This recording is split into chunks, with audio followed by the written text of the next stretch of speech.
আমরা যেখান দিয়ে র্যালি করছিলাম আজকে সকাল থেকে 3 নম্বর ওয়ার্ড, তারপরে 29 নম্বর ওয়ার্ড আমাদের র্যালি চলছে।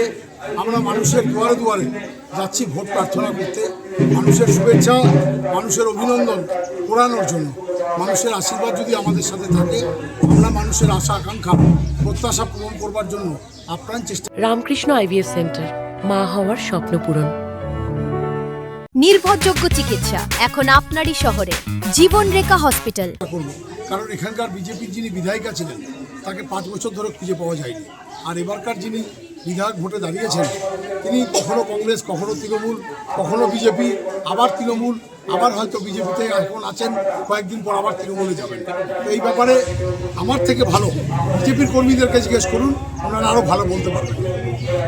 করে যাচ্ছিলাম, তারা যদি স্লোগান দেয় আমরা হাত জোর করে তাদের কাছেও ভোট প্রার্থনা করেছি।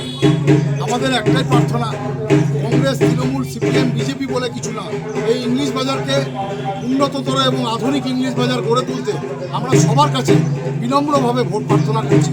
একবার সুযোগ দেন, কাজের পরিমাণ বুঝে নিন, এটাই আমাদের আবেদন থাকে।